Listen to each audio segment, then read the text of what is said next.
Hello दोस्तों, मैं कल्पना अधिकारी आपकी दोस्त आपके यूट्यूब चैनल कल्पना अधिकारी पर आपका बहुत बहुत बहुत स्वागत करती हूँ।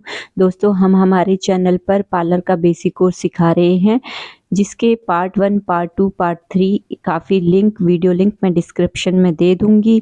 आपने अगर अभी तक वीडियो नहीं देखी है तो देख लेना। अब हमारा चैप्टर 2 ब्लीच का शुरू हो चुका है, जिसका भी पार्ट 2 अभी चल रहा है। इसमें हम जानेंगे कि ब्लीच किसे कहते हैं, ब्लीच कब करनी चाहिए, ब्लीच कब नहीं करनी चाहिए। इससे संबंधित सारे सवालों के जवाब इस वीडियो में हैं और बहुत ही आसान भाषा में समझाने का प्रयास किया गया है। यदि आपको हमारी ये वीडियो पसंद आए तो इसे सब्सक्राइब ज़रूर करना और अपना कमेंट ज़रूर करना, ताकि हमें पता चले कि आपको हमारी वीडियो समझ में आई।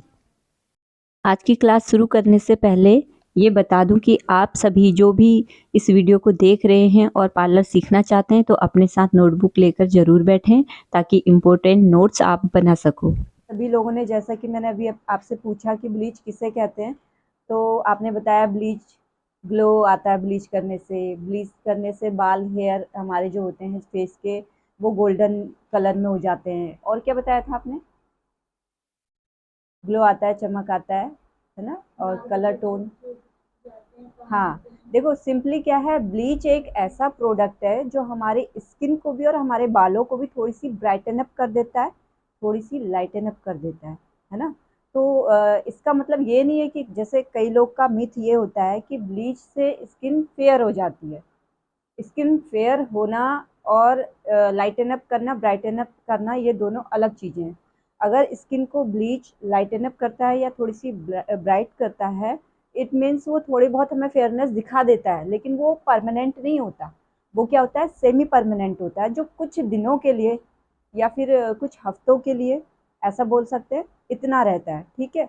तो ब्लीच क्या है, एक ऐसा प्रोडक्ट है, एक ऐसी टेक्निक है जिससे हम हमारे फेशियल के जो हेयर्स होते हैं जो कि ब्लैक होते हैं, इनको क्या करते हैं, हम नेचुरली गोल्डन कलर में या नेचुरली थोड़ी ब्राउनिश कलर में करते हैं, जिससे क्या होता है, हमारे फेस के जो हेयर होते हैं वो हमें नज़र नहीं आते।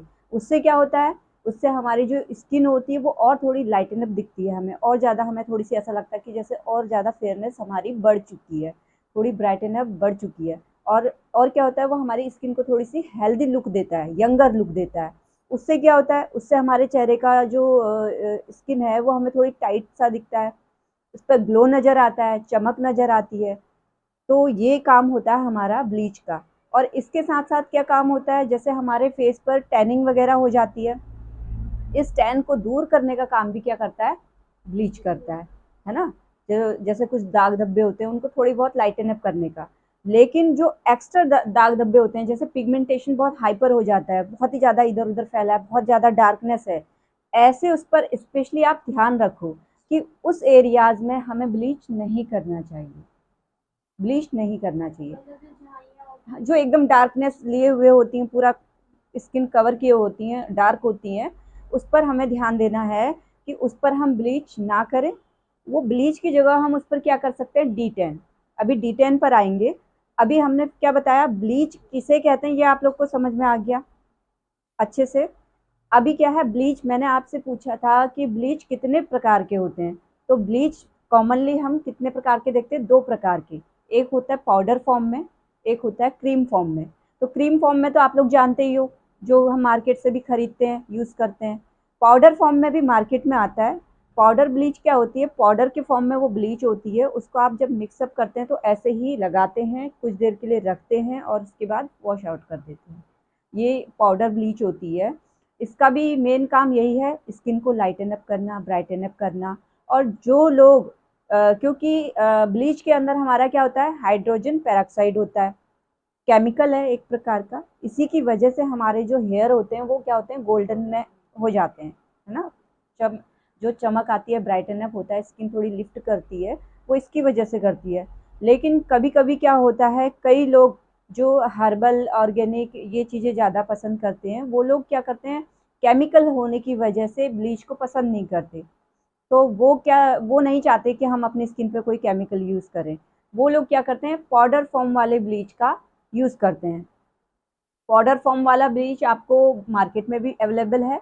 और पाउडर फॉर्म आप, जैसे वेज ब्लीच होती है, हम घर पे भी कई चीज़ें ऐसी होती हैं हमारी घरेलू जो ब्लीचिंग का काम करती हैं, तो हम उसे लगाकर भी अपने आपको अपनी स्किन को क्या कर सकते हैं, ग्लोई, यंगर और क्या हेल्दी लुक ये दे सकते हैं। ठीक है, तो ब्लीच हमारे दो फॉर्म में मिलती है, पाउडर फॉर्म में और क्रीम फॉर्म में। ठीक है, अब क्या होता है, ब्लीच हमें कब कब यूज़ करनी चाहिए और कितने दिनों के बाद यूज़ करनी चाहिए, ये सबसे इम्पोर्टेंट है। लोग क्या करते हैं, एक बार आपने ब्लीच यूज़ करी, आपको अच्छा लगा ब्लीच यूज़ करना, क्यों? क्योंकि वो रिजल्ट देगा आपका। लेकिन क्या है, सही जानकारी ना होने से कि भाई हमें करना कितनी बार है और कब कब करना है, हम क्या करने लगते हैं, रिपीटेड। क्योंकि कुछ दिनों बाद हमें वो फिर से ऐसा लगता है कि जैसे स्किन में डलनेस आ गई है, स्किन हमारी जैसे पहले थी फिर वैसी हो गई है। तो हमें क्या लगता है कि नहीं, अब हमें जैसे हमने पहले ब्लीच करने पर हमें हमारी स्किन मिली थी, हमें फिर से वही लुक चाहिए, वैसा ही चाहिए। तो वो फिर से रिपीटेड उस ब्लीच को करते हैं। देखो, फ़ायदा देगी, कोई नुकसान नहीं है, लेकिन नुकसान तब होता है जब आप अनलिमिटेड कर देते हो, अति, है ना? अति किसी चीज़ की करोगे तो वो क्या होगा, नुकसान भी देगा। जैसे एक फॉर एग्ज़ाम्पल मैं आपको बताती हूँ, नमक का काम क्या है? हमारे खाने का जो टेस्ट होता है, नमक सबसे इम्पोर्टेंट है, स्वाद बिल्कुल बदल जाता है नमक डालने के बाद, है ना? अब ये नमक एक लिमिटेड टाइम तक अगर आप डालोगे, लिमिटेड टाइम तक मतलब एक लिमिट में उसको डालोगे, तब तो वो आपको जैसा टेस्ट आपको चाहिए वैसा मिलेगा। लेकिन अनलिमिटेड उसको डाल दोगे तो क्या होगा, खराब भी हो जाएगा, टेस्ट भी नहीं आएगा, आपकी सेहत पर कैसा असर देगा, नुकसानदायक असर देगा। तो ये होता है कि अनलिमिटेड कोई भी चीज़ को आप यूज़ करोगे तो वो नुकसान देगा, एक लिमिट में रहकर उसका प्रयोग करोगे तो वो नुकसान नहीं देगा। ठीक है, यहाँ पर ब्लीच को हमें कितने दिनों में करना चाहिए? आज आपने ब्लीच करी है, कम से कम इसके बीच का जो गैप होना चाहिए वो 15 से 20 दिन का होना चाहिए।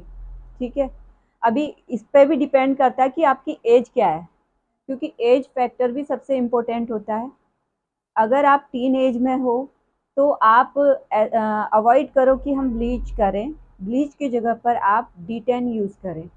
ठीक है, D10 क्या होता है, वो उसमें हाइड्रोजन पेरोक्साइड नहीं होता है, वो आपके स्किन के हेयर को ब्राउन नहीं करेगा, सिर्फ उसमें एक ये है कि वो आपके स्किन को ब्राउन, स्किन को नहीं, स्किन के हेयर को ब्राउन नहीं करेगा, लेकिन जो आपके स्किन की टैनिंग होगी, जो आपकी स्किन की डलनेस होगी, उसको वो हटाएगा, रिमूव करेगा।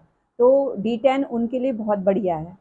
और जो लोग केमिकल पसंद नहीं करते हैं उनके लिए भी D10 बढ़िया है। ठीक है, तो आप कम से कम ब्लीच करने के बाद 15 से 20 दिनों का गैप रखेंगी, मंथली एक बार भी करती हैं तो भी ये बढ़िया है। लेकिन जो मैच्योर स्किन है वो 15 दिन के बाद करें, कोई दिक्कत नहीं है। मैच्योर स्किन जैसे कि आप 25 से अबव, है ना, उसको आप मैच्योर स्किन में ला सकते हैं। वैसे तो 30 प्लस ज़्यादा मैच्योर माना जाता है, पर आप 25 में इसलिए कह रही हूँ कि आज के समय में जैसा हमें रूटीन मिल रहा है, हमारा खान पान हो गया हमारा, मार्केट में देखो सब्जियां, फल, गेहूं, चावल, ये जितनी चीज़ें मार्केट में अवेलेबल हैं, ये सारी केमिकल के थ्रू ही जो इनकी फसलें हो रही हैं केमिकल के थ्रू ही हो रही हैं। तो जैसा हम खाएंगे वैसा ही हमारे शरीर पर असर भी होगा। और वैसे ही अगर हम खा तो ये सब रहे हैं, हम सभी यही सब खा रहे हैं, लेकिन उसके साथ साथ जो लोग ज़्यादा हार्ड वर्किंग हैं, धूप में काम करते हैं और भी कई चीज़ें होती हैं, तो उसकी वजह से क्या होता है, उनको एजिंग फैक्टर पहले दिखने लग जाते हैं। जैसे कि वो 20 की उम्र में हैं तो वो 30 के दिखते हैं, 30 के हैं तो 40-50 के दिखते हैं। तो इस वजह से जो मैच्योर स्किन है उनको थोड़ी सी केयर की ज़रूरत थोड़ी एक्स्ट्रा होती है ना? तो उन्हें अपनी केयर करनी चाहिए। लेकिन एक बात का खास ख्याल रखें कि जिन लोगों का काम धूप में रहता है वो लोग ब्लीच में ना करें, ब्लीच ना करें, क्योंकि ज़्यादा धूप में रहने से ब्लीच क्या करेगी, उनको फ़ायदा देने के बजाय नुकसान करेगी। कि जो लोग ज़्यादा धूप में रहते हैं उन्हें ब्लीच नहीं करनी चाहिए, वो D10 का सहारा ले सकते हैं। और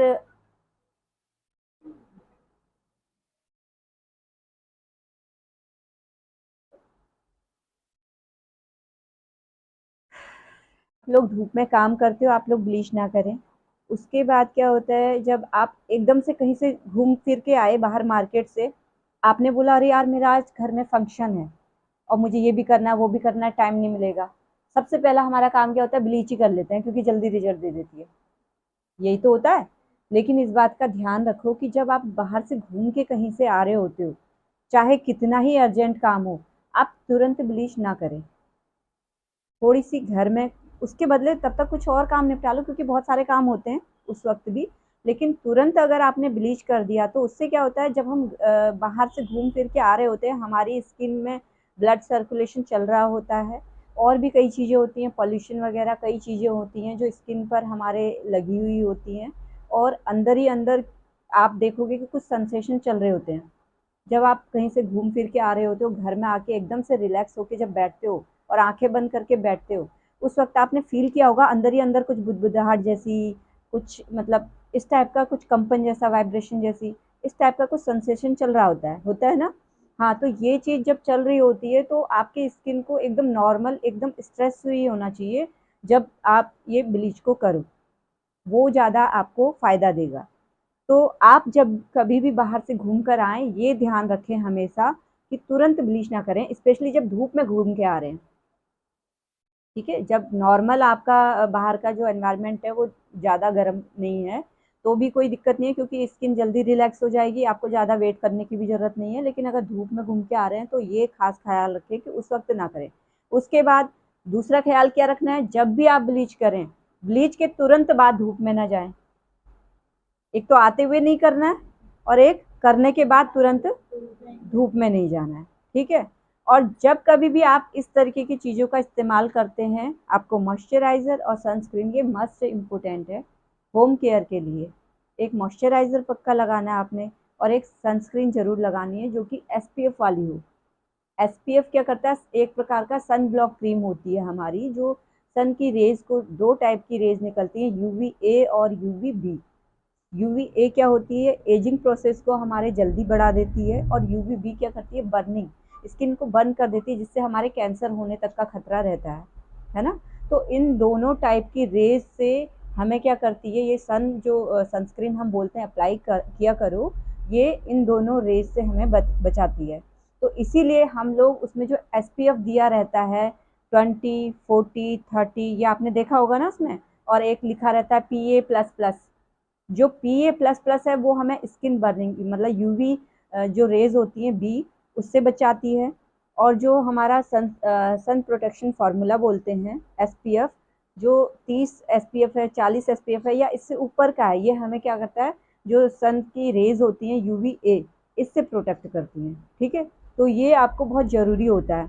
आप घर में अगर रहते हो, आपको लगता है कि भाई हम तो घर में ही रहते हैं, हम तो बाहर नहीं जाते, तो सनस्क्रीन लगाना ज़रूरी है, ऐसा सवाल है किसी के मन में? नहीं है। तो देखो, हाँ, घर में रहकर भी अगर हम ये सोचते हैं कि हम घर में ही रह रहे हैं, बाहर धूप में नहीं जा रहे हैं, हमें सनस्क्रीन लगाना ज़रूरी है, नहीं है, ज़रूरी है। लेकिन आप क्या कर सकते हो, जो एसपीएफ है उसका, वो कम ले सकते हो। 20, 25 या 30 के अंडर आप इतना ले सकते हो। अब ज़रूरी क्यों है? क्योंकि घर के अंदर भी हम कई चीज़ें यूज़ कर रहे होते हैं। मोबाइल हर किसी के घर में, वही टच स्क्रीन वाले हैं। ये जो लाइट होती हैं, एलईडी लाइट होती हैं, लैपटॉप होते हैं, कंप्यूटर होते हैं, आजकल तो टीवी भी एलसीडी वगैरह सब कंप्यूटराइज हो गया है ना। तो ये सारी चीज़ें हर किसी के घर में हैं। तो इनसे क्या होती है, रेडिएशन निकलती हैं। इन रेडिएशन से भी हमें बहुत कुछ, हमारी स्किन को क्या होता है, नुकसान पहुंचता है। और जो ये एसपीएफ होता है, जो हम घर में भी लगाने की बात कर रहे हैं, इन रेडिएशन से ये हमें बचाव करती हैं। तो अब समझ में आया, घर के अंदर भी हमें सनस्क्रीन लगाना ज़रूरी है। ठीक। आई होप आपको अच्छे से समझ में आया होगा और आपने बहुत कुछ सीखा होगा।